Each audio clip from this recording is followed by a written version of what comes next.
l-Isqof Ġorġu Ġejja, l-Isqof ta' Tripoli, li propju bħal-bieraħ 6 snin huwa ġie ikkonsagrat Isqof propju f'dan is-santwarju. L-Isqof Ġejja anke għażel li l-arma tiegħu tkun l-ġbija tal-Madonna ta' Pini bil-kelmiet taħt ħarstek nistkelmu. Għalhekk illum qiegħed jistedinna li naqbdu miegħu biex nirringrazzjaw lill-Alla għal dak kollu li qed jagħmel miegħu u fl-istess ħin nitolbu lill-Madonna ta' Pini biex tkompli iżżomm ħarsita fuqu fil-ħidma tiegħu ġewwa d-dinja.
Fl-isem tal-Missier, tal-Iben u tal-Ispiritu Santu, il-paċi magħkom. Din l-qudiesa sejrin nofru għal Dolora, Toni u Bertu Kurmi. U tinersqu lejn din l-Ewkaristija li sejrin niċċelebraw illum qed il-Knisja qed tiċċelebra 23 ħadd ta' matul is-sena, billi flimkien narfu li aħna nqasna fl-imħabba tagħna lejn Alla, fl-imħabba tagħna lejn xulxin, ħalli flimkien ukoll inkunu nistgħu nitolbu maħfra.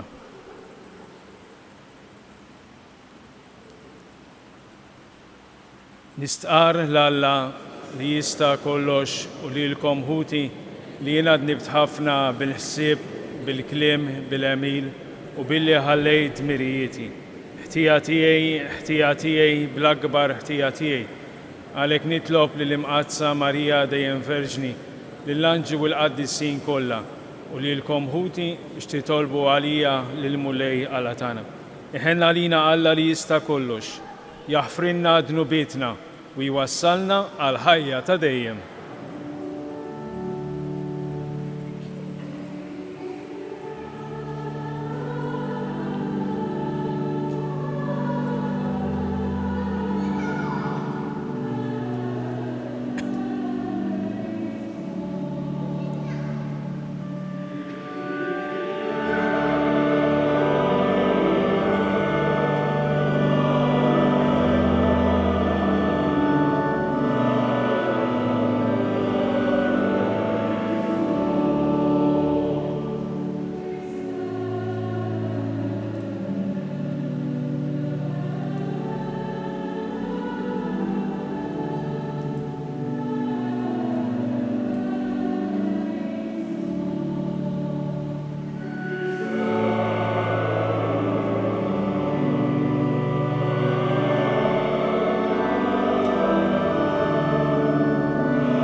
Gloria in excelsis Deo.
nitolbu u Alla inti tajtna il-fidwa u għamiltna uliet adottivi tiegħek, ħares bit-tiba lejn l-uliet eżis tiegħek biex dawk kollha li jemmnu fi Kristu ikunu ħilsa tas-sew u jiksbu l-wirt ta' dejjem.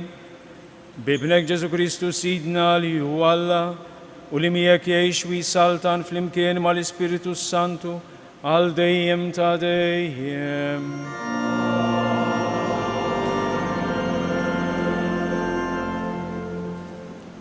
L-ewwel qari. Widnejn it-torox jinfetħu u irsin l-imbikkem jajad bil-fer. Qari mill-ktieb tal-profeta Iżajija. Ejdu lil dawk b'qalbhom imbeżza, għamlu l-ħila, la tibżawx. Araw, Alla tagħkom ġej jitħallas, il-ħlas ta' Alla wasal, u stess ġej biex isalvakom. Imbagħad jiffetħu għajnejn l-omja, jinfetħu widnejn it-torox, imbagħad it-sob jaqbeżha bħala żiela u l-sin l-imbikma jinħal bil-ferħ. Iva, iġiel l-ilma fid-deżert u l-widin fix-xari. L-art maħruqa tinbidel fadira u l-art nixfa fejjun ta' ilma ġieri. Il-kelma tal-mulej, rodu ħar lill-Alla. Sar risponsorjali, faħħar ruħ tiegħi il-mulej ngħidu flimkien faħħar ruħ tiegħi il-mulej. Il-mulej iżomm kemmtu għal dejjem, jagħmel ħaq lill-maħqurin u jagħti l-ħobs lill-imġewħin. Il-mulej jeħles lill-imjasrin ngħidu flimkien faħħar ruħ tiegħi il-mulej. Il-mulej jiftaħ għajnejn l-omja, il-mulej jerfa' lill-milwijin, il-mulej iħobb lill-ġusti, il-mulej ħares lill-barranin ngħidu flimkien faħħar ruħ tiegħi il-mulej. U li jżomm lill-iltim u lill-armla, imma lill-ħżiena jħarbtilhom triqathom. Il-mulej jissaltan għal dejjem, Alla tiegħek Sion minn nisel għal nisel ngħidu flimkien faħħar ruħ tiegħi il-mulej. It-tieni qari. Alla għażel lil dawk li huma foqra biex isiru werrieta tas-saltna. Qari mill-ittra ta' San Ġagbu Apostlu. Ħuti, tħaltux il-fidi f'Ġesu Kristu, il-mulej tagħna tal-glorja, mal-ħarsien lejlu ċuħ. Għax jekk fil-laqgħat tagħkom jidħol xi ħadd biċ-ċrieket tad-deb f'subgħih u bil-bies il-ellex, imbagħad jidħol xi ħadd ieħor fqir li jibes imċerċer u intom idduru ma' dak bil-bies il-ellex u tgħidulu int oqgħod komdu bil-qiegħda, waqt li l-fqir tgħidulu int oqgħod bil-wieqfa jew oqgħod bil-qiegħda fuq il-mirfes ta' riġrejja. Ma jidrilkomx li tkunu qegħdin tagħmlu għażla bejniethom u hekk isiru mħalfin għar-rieqa? Issimgħu ħutu jeżies, mhux Alla kien li għażel lill-foqra għad-dinja biex jistanaw fil-fidi u jsiru werrieta tas-saltna li hu jagħt lil dawk li jħobbuh. Il-kelma tal-mulej, rodu ħar lill-Alla.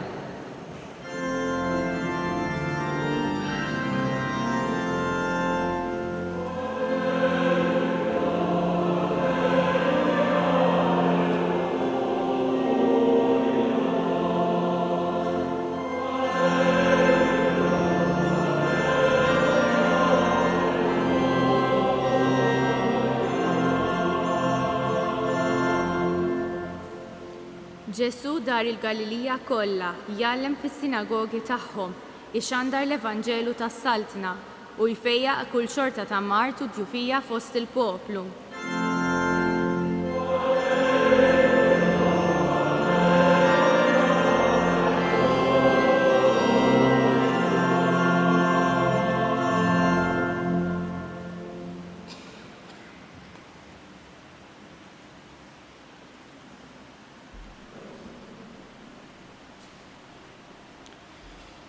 Il-mulej ma'kom.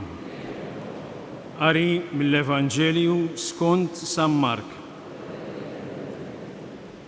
F'dak iż-żmien Ġesu telaq mill-inħawi tal-belt ta' Tir, għadda minn Sidon lejn il-baħar tal-Galilija fl-inħawi tad-Dekapoli. U ġibulu wieħed trux u mbikkem u talbuh iqedlu idu fuqu. Ġesu ħarġu għalih waħdu minn qalb in-nies, daħħal subajh f'widnejh u meslu l-sinu bir-rieq tiegħu. Imbagħad refajnejh lejn is-sema, tniet tnejda u qallu, effata, jiġifieri infetaħ. U minnu fih widnejh infetħulu, l-irbit tal-sinu inħallu u qabad jitkellem sewwa. Ġesu issihom biex ma jgħidu lil ħadd, iżda aktar ma wissihom aktar bdew ixandruh.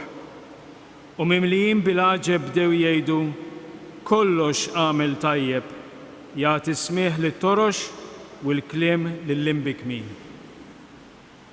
Il-kelma tal-mulej.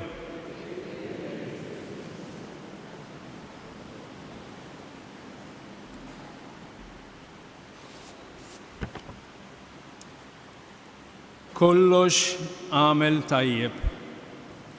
L-espressjoni li smajna fil-Vanġelu tal-lum u li n-nies li rat lil Ġesu iwettaq propju dan il-miraklu tistqar.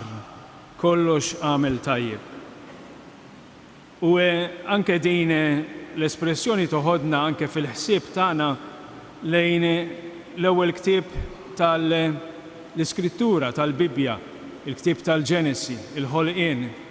Ekku Alla joħloq ġurnata b'ġurnata, ħaġa l-ħolqien kollu u jara li kollox huwa tajjeb. Li kollox huwa tajjeb. Għax huwa frott idejh. Frott idejh, jiġifieri frott l-imħabba. L-imħabba li Alla jaqsam mal-ħolqien, li Alla jaqsam mal-bniedem. Ekku però anke llum l-ewwel qari jagħtina mument kelma sabiħa ħafna. Il-profeta Iżajija jitkellem minn żmien meta ġej il-Messija, meta ġej dak li se jagħti l-imħabba tal-Alla lill-bniedem. U juża kliem fin-negattiv imma fil-pożittiv.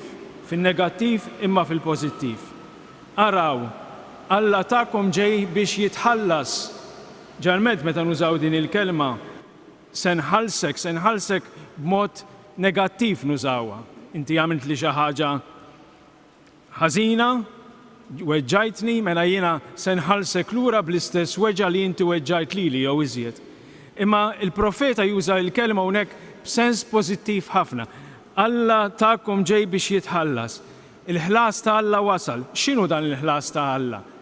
Se jaqret lil poplu tiegħu kif hemm mumenti fil-rabta l-qadima fil-Antik Testament ta' kemm il-poplu ma jismax mill-kelma tal-Alla, le mhux hekk. Huwa ġej biex jisalvakom. Huwa ġej biex jisalvakom. Ekku dan huwa il-ħlas li Alla qiegħed iwiegħed is-salvazzjoni. Is-salvazzjoni ta' kemm Alla iħobb lill-bniedem, ta' kemm Alla jħobb lili, ta' kemm Alla jħobb lilek. Ekku fil-Vanġelu tal-lum għandna din il-laqa li Ġesu jagħmel ma' dan it-trux u mbikkem. Innutaw, meta persuna tgħix f'din is-sitwazzjoni hija persuna maqtuwa minn kull forma ta' komunikazzjoni prattikament, iżjed u iżjed fi żmien ta' Ġesu. Illum forsi hemm soluzzjonijiet, imma fi żmien ta' Ġesu bniedem persuna li ma tismax, ma titkellimx, jiġifieri hija abbandonata, hija weħida. U x'jgħidilna San Mark? Kienu l-oħrajn in-nies li ħaduh għand Ġesu. Kienu n-nies li ħaduh għand Ġesu. Almenu kellu min jieħu ħsibu. Kellu min jitrattah tajjeb. Ħaduh għand Ġesu għax emnu li Ġesu kien dak li jista' jgħinu. Però s-sitwazzjoni hija differenti wkoll, is-sitwazzjoni differenti għax dak li jgħidilna San Mark, Ġesu ma kienx qiegħed fil-bliet ta' Iżrael, imma kien qiegħed fil-bliet ta' Tiru, Sidon u fid-Dekapoli, jiġifieri f'dawk il-postijiet li kienu meqjusin bħala pagani, dawk il-postijiet li kienu meqjusin bħala maqtuwajn mill-fidi ludija, u allura fihom m'hemmx salvazzjoni. Kien il-ħsieb li hemm wara din ħaġa. Ġesu kien mixi din il-mixja. Ġesu telaq mill-inħawi ta' Tir għadda minn Sidon lejn il-baħar tal-Galilija fl-inħawi tad-Dekapoli. Din hija mixja li kienet bejn wieħed ieħor tieħu xi 8 xhur bil-mod il-mod. Ekku allura Ġesu kien mument ukoll għal Ġesu kien mument ukoll fejn kien qiegħed iħejjel id-dixxipli tiegħu. Ekku wara din iżjed il-qudiem Ġesu jitla' lejn Ġerusalemm fejn jiġi maqtul u irxu xtat. Ekku però għandna dan il-trux u l-imbikkem li jiġi meħud għan Ġesu. U Ġesu x'jagħmel? Araw l-azzjoni ta' Ġesu, araw kif jaħdem Alla fil-ħajja tal-bniedem, fil-ħajja tagħna. Jieħdu għalih waħdu. Jieħdu għalih waħdu, jgħidilna San Mark. Xi tfisser din? Jieħdu għalih waħdu. Qed jgħidu int importanti għalija.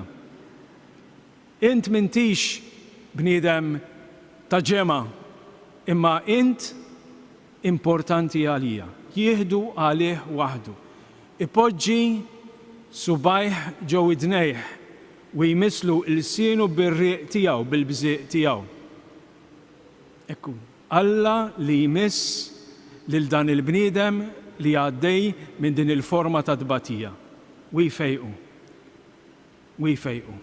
Jagħtih dak li tant kien jixtieq li jkollu, il-fejqan. Meta nagħmlu s-sagrament tal-Magħmudija li trabi, ma nafx jekk kontux preżenti, però meta tkunu preżenti tinnutaw li wara l-Magħmudija wieħed mis-sinjali li jagħmel is-saċerdot meta jammet wara l-Magħmudija huwa li jagħmel is-salib fuq il-widnejn tat-tarbija u fuq il-fomm tat-tarbija. Ekku ġest li fih jistieden anke bit-talba li tingħat biex dik it-tarbija tisma' l-kelma t'Alla b'widnejja u tkun tista' xxandara.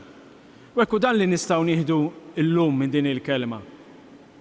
Aħna il-kelma t'Alla kif nisimgħuha?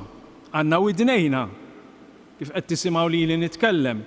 Imma din il-kelma ta' Alla li tidħol f'widnejna qed inħalluha tinżel fil-qalb tagħna, qed inħalluha tikber fina, qed inħalluha tibdilna tagħmilna aħjar milli aħna, qed inħalluha timlina bl-imħabba t'Alla, qed inħallu lil Kristu jurina min verament hu għalina fil-ħajja tagħna, min verament hu għalija u għalik fl-imħabba tiegħu lejk.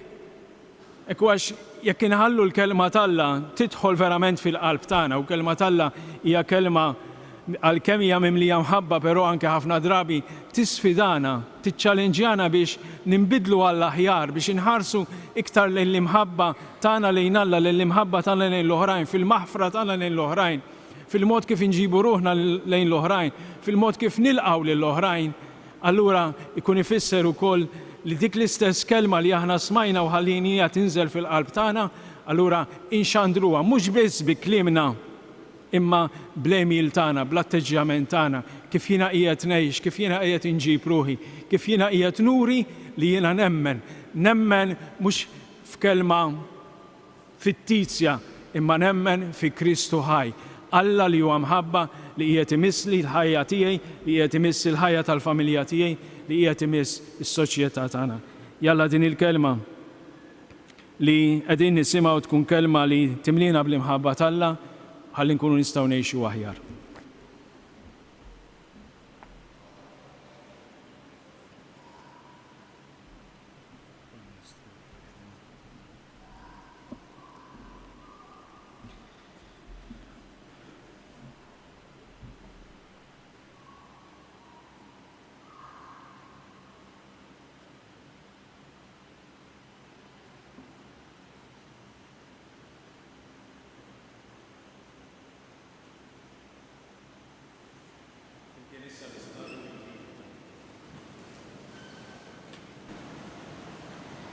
Jiena nemmen f'Alla wieħed il-Missier li jista' kollox li ħalaq is-sema u l-ard, dak kollu li jidher u dak li ma jidhirx, u f'mulej wieħed Ġesu Kristu, iben waħdini ta' Alla, imnissem il-Missier qabel kull żmien.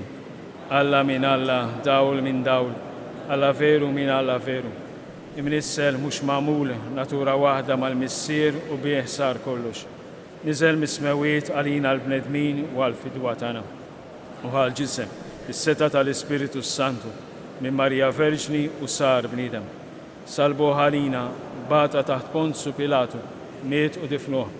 U fit-tielet jum qam minn bejn wied skont il-kotba mqazza. U tela s-sema u qiegħed fuq il-lemin tal-Missier u għandu jerġa' jiġi fil-glorja biex jagħmel ħaq mill-ħajjin u mill-mejtin. U s-saltna tiegħu ma jkollix tmiem. u fl-Ispiritu Santu mulej li jagħti l-ħajja li ġej mill-missier u mill-liben li jum weġġaħ fl-imkien mal-missier u mal-liben u li tkellem f'hom il-profeti. U fi Knisja waħda, qaddisa, kattolika, apostolika, nistqar mudija waħda għal maħfra ta' dnubiet, nistenna l-qama mill-imwiet u l-ħajja ta' żmien li ġej. Ħuti eżis nitolbu lill-Alla missierna il-qawwa li nilqgħu il-kelma ta' Ibnu Ġesu u bil-għajnuna tal-Ispiritu ngħixu l-mamudija tagħna. Nitolbuk għar-rajja spiritwali tagħna, partikolarment illum għawismi għalija li qed infakkar is-sitt anniversarju mill-ordinazzjoni episkopali biex imqawwija mill-Ispiritu tiegħek jgħinuna ngħixu l-kelma li l-Knisja twaslinna. Nitolbu għal-mexxejja tal-ġnus biex jaħkmu ħalli tikber is-solidarjetà u l-għajnuna li dawk li huma maħqura partikolarment lill-poplu fl-Afganistan. Nitolbu għalina biex niftħu moħħna u qalbna biex nilqgħu il-kelma ta' Kristu u nkunu nistgħu nxandruha bix-xhieda tal-ħajja tagħna. Nitolbu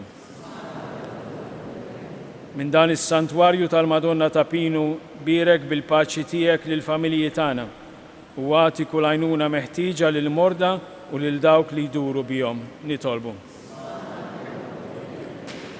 ħares mulejlejna u għatina l-barka tiegħek sabiex aħna nikbru fl-imħabba tagħna lejk u lejn xulxin bi Kristu Sidna.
Jitolbu ħuti biex dan is-sakrifiċċju tiegħi u tagħkom ikun joġob lill-Alla l-Missier li jista' kollox.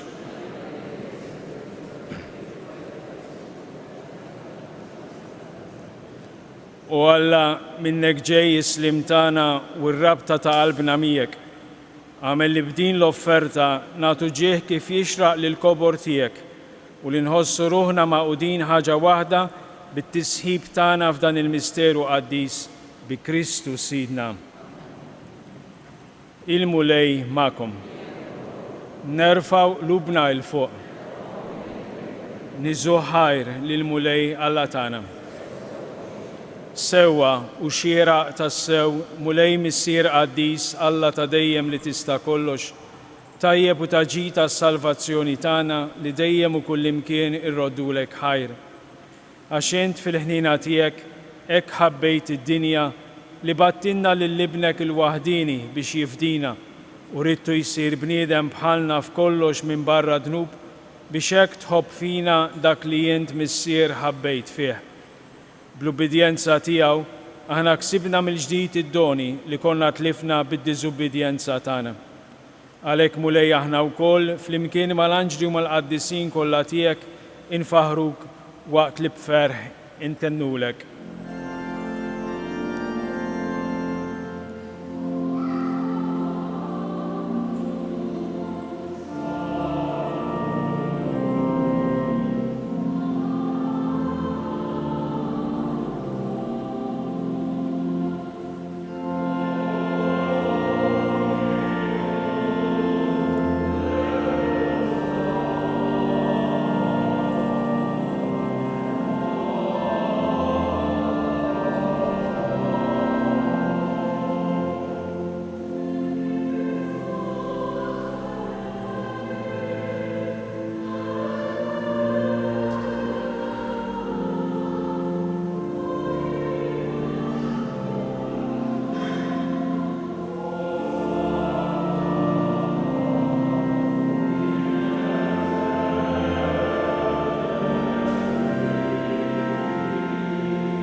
Qaddis tassew int mulej inti jelajn ta' kull qdussija.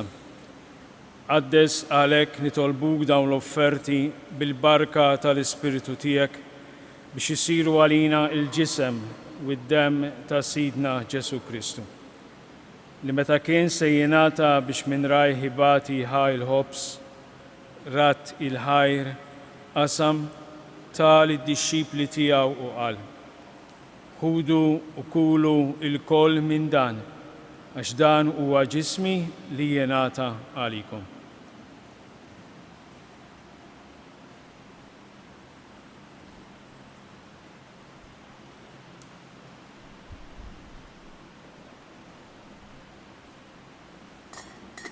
Ekk ukoll wara li klaħa l-kalċi, reġa' rat il-ħajr tal id-dixxipli tiegħu u qal: Ħudu u jxorbu minnu il-koll, għax dan huwa l-kalċi ta' demmi tal-patt il-ġdid li jibqa' dejjem, id-demm li jixxerret għalikom u għall-bnedmin kollha għal maħfra tad-nubiet.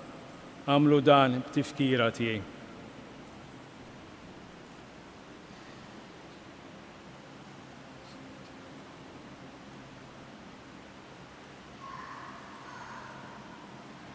Danu il-misteru tal-fidi. Inħabru l-mewt tiegħek mulej, inxandru bil-ferħ il-qawmin tiegħek, nistennewk sa ma tiġi fil-glorja. Għalhekk aħna u nagħmlu dan b'tifkira tal-mewt u l-qawmin ta' Sidna Ġesu Kristu, nofrulek mulej il-ħobs tal-ħajja u l-kalċi tas-salvazzjoni u jroddulek ħajr, għax oġbok tilqana hawn quddiemek biex naqduk. U mitċokon tagħna nitolbu li l-Ispiritu Santu jaqadna f'ġisem wieħed li inna jnieħdu sem il-ġisem u d-demm ta' Kristu. Ftakar mulej fil-Knisja tiegħek imxerda ma' dinja kollha, wettaqa fl-imħabba flimkien mal-Papa Franġisku, mal-Isqof tagħna Anton, miegħi mingħajr ma jistoqli u mal-Ministri tiegħek kollha. Ftakar ukoll f'ħutna li raqdu bit-tama tal-qawmien, ftakar fil-mejtin kollha. Daħalhom quddiemek fid-dawl tas-sebħ tiegħek. Ħenna lina l-koll nitolbuk. Għatililna wkoll il-wirt tal-ħajja ta' dejjem flimkien mal-Verġni Mqazza l-Omtalla Marija, mar-raġel tagħha San Ġusepp, mal-Apostli u l-Qaddisin kollha li għexu fil-ħbiberija tiegħek sa mill-bidu tad-dinja. Għamel li magħhom infaħruk u nsebħuk b'Ġesu Kristu ibnek. Bi Kristu, ma' Kristu u fi Kristu, jingħata lilek Alla missier li tista' kollox flimkien mal-Ispiritu Santu kull ġieħu glorja għal dejjem ta' dejjem. Flimkien issa nitolbu it-talba li l-mulej Ġessu jallimna. Missirna li inti fis-smawiet jitqaddes ismek, tiġi saltnatek, ikun li trid int kif fis-sema hekk fl-art. U bżnata kuljum għatina llum, aħfrinna d-nubietna bħalma naħfru l-minuħati għalina. Naddaħanniex fit-tiġri iżdeħlisna.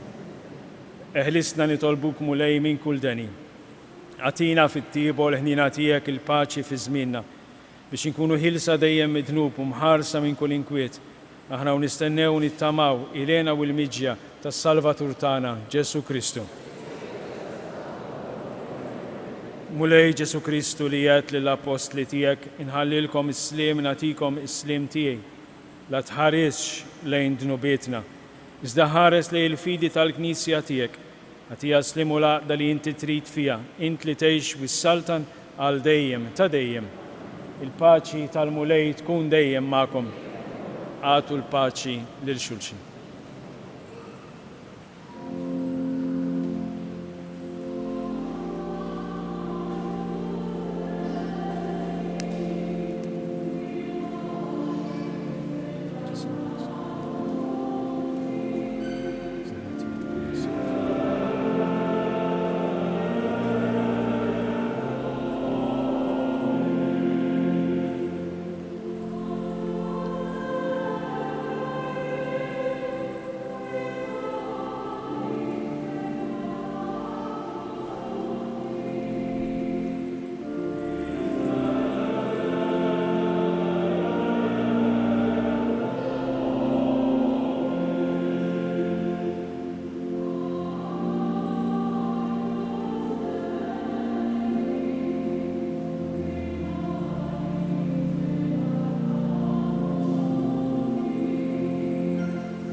Danu il-ħaruf ta' Alla, danu li jneħħi d-nubiet ta' dinja, ħen jindawk li ma mistidna għal din li klatijaw. Mulej, nistawix titjaw taħt is-safti.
B'xi avviżi nhar l-4 ta' Settembru hija l-festa ta' twelid tal-Verġni Marija, il-Vitorja, u għalhekk il-quddies f'dan is-santwarju jkun b'dan il-mod.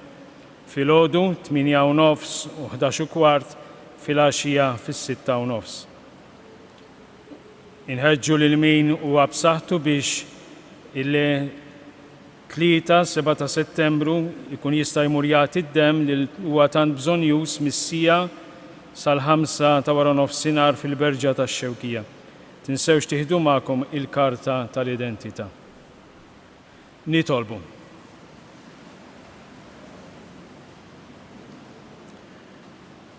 Mulej, inti titma' lill-fidili tiegħek u tgħajjixhom bl-ikel tal-kelma tiegħek u bis-sagramenti tas-sema. Għamel li bis-saħħa ta' doni kbar mogħtija lilna minn ibnek il-għażiż, aħna nimxu il-qudiem sa ma nissieħbu għal dejjem miegħu fil-ħajja tiegħu u li jgħix fi saltan għal dejjem ta' dejjem. Il-mulej magħkom.